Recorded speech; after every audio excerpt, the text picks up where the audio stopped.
What's going on, everybody? Hope everyone is doing well. Game 17 in the books. 17. That is crazy. The season is almost a quarter of the way over. It's flying by. Celtics come away here with another big win. Down two starters, 113 to 103. They're now 7-0 at home. There were a few things I liked about this game tonight and some fun things to talk about, so let's start with the offense. Celtics finished the game tonight shooting 47 threes, 13 of those going in. That's about 27%, and this is a game to me that in the past this team wouldn't have won, especially while being down two starters, but they find a way to win this game. I think they kept it dynamic throughout. The thing I enjoyed the most, or what was most promising, was the pace they played with. It's rare to see the Celtics team push the ball for 48 minutes. There were times there in the third quarter where they got a little bit ISO heavy, but for the most part, they did a great job of getting out in transition, and they also crashed the offensive glass, ended up with 18 offensive rebounds. So like I said, they just found different ways to get this game done. A pretty big game from Tatum, finished with 34 points, 9 rebounds, 4 assists. A thing I liked about his game was at the start he had it going from 3, but it didn't deter him from going to the mid-range and getting to the basket. And I think that's something we see from Tatum from time to time, is whenever he has the 3 ball going early, sometimes he'll opt to just rely on it throughout the rest of the game, even if it's not going in anymore. But he didn't do that here. He put pressure on the defense throughout the game. Let's move on to Al. We got to give old man Al a lot of credit. His energy was contagious from the tip of the game and never wavered throughout. He finished the game with 15 boards. When was the last time Al Horford had 15 boards? Who's doing it like him at 37 that's not named, LeBron James? It just can't be said enough how important Al Horford is to this team, even at his age of 37. Having a player like him be able to come in and start when your main center, Kristaps Porzingis, is down is such a luxury. Speaking of centers and center depth, after that Orlando game, I was on here tossing up the idea of, are we going to be able to trade for another backup big that we could have when Porzingis is out? But I think we may have got some answers tonight. We had a Kata setting tonight, and surprisingly, it went really well. He finished with 7 points and 10 boards, 6 of those being offensive boards. Seems like he has a knack for being in the right place at the right time. Plus, he's 7 feet tall, 7'4"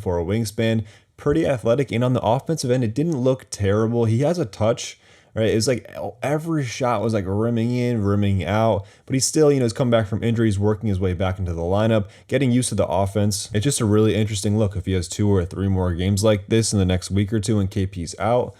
It will have me questioning some things. Will he be able to steal some of Luke's minutes? Is he a serviceable backup big man? I'm not sure. I don't have the answers to those questions, but you guys let me know what you think in the comments. And sticking on the bench, if you guys listen to these episodes, you guys know I predict things sometimes, but most of the time, what do? I jinx things. But tonight, I'm happy to say that something I've been calling for has finally happened. I mean, it's only one game of it. We'll see what happens moving forward.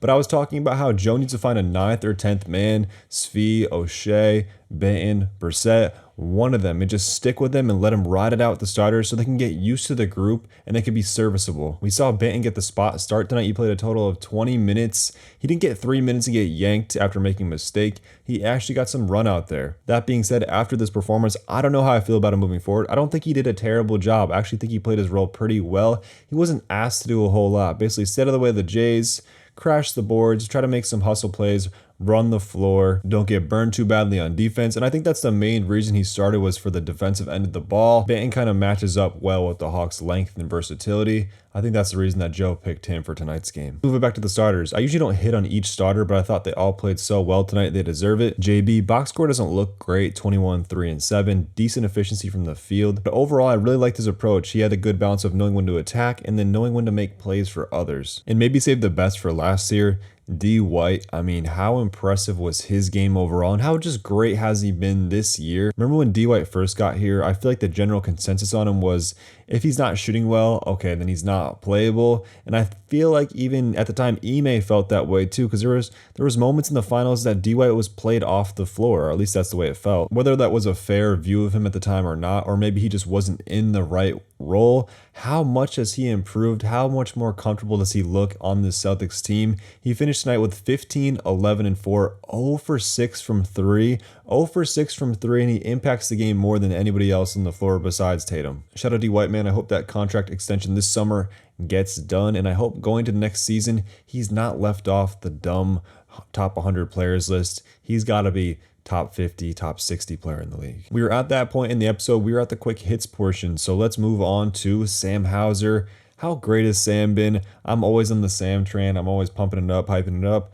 6th man of the year? Probably not. Definitely not. But a man could dream, right? This month he's averaging 10 points a game, almost 11 points a game on 50% from three. When we first signed Sam as an undrafted player, and then when we signed him to that extension, the 3-year, $5 million or whatever it is, did you guys ever think there would be a point in time in his Celtics career he'd be averaging 10 points a game? I'm not sure that ever crossed my mind. Let's move on to the coach, Joe Mazzulla. Everybody likes to talk about Mazzulla, probably the most controversial Celtic other than Jaylen Brown. Did he do enough for you guys tonight? I know a lot of people like to go on Twitter afterwards and complain about his usage of timeouts. He called a few, all right? Did it change much? I don't know. Does it ever change much? I don't know. That's all I'm going to say about that. I'm going to talk about the Hawks for a second. So if there's any Hawks fans listening, give me your perspective on your team and your season, and also give me your perspective on this Celtics team. You guys acquired Quinn Snyder last year, and after he got there, I thought things were going up for you. You guys got into the playoffs, gave us a run for our money. You guys gave us a tougher time than most people gave you credit for. I thought Quinn having a full offseason to implement his scheme and ideologies into the team would be great for you guys. I thought you would hit the ground running. But an 8-8 start is just not what I expected. I think this team is too talented from top to bottom, especially that bench depth. It's really impressive to me. I just don't understand how it's just not working out. What do you guys think the issue is? What do you want to see changed? Do Trae and DeJounte just not complement each other well? Or is it you guys need more of a star in that wing position? Hunter, Bay, Jalen Johnson, who looked like he's taking a step. Are they not good enough? Would you want to go for somebody like Pascal, OG Anunoby, Mikal Bridges? I don't know. I'm just an outside perspective. Hawks fans, if you're here listening, please comment down below and talk to me. I would love to hear your insight. But anyways, that's going to be it. I'm going to wrap it up right there. If you enjoyed this video, please like, comment, subscribe. It's the best way to support. I'm here after every single Celtics game, all 82 plus. I'll talk to you guys Tuesday, November 28th, Chicago. Peace.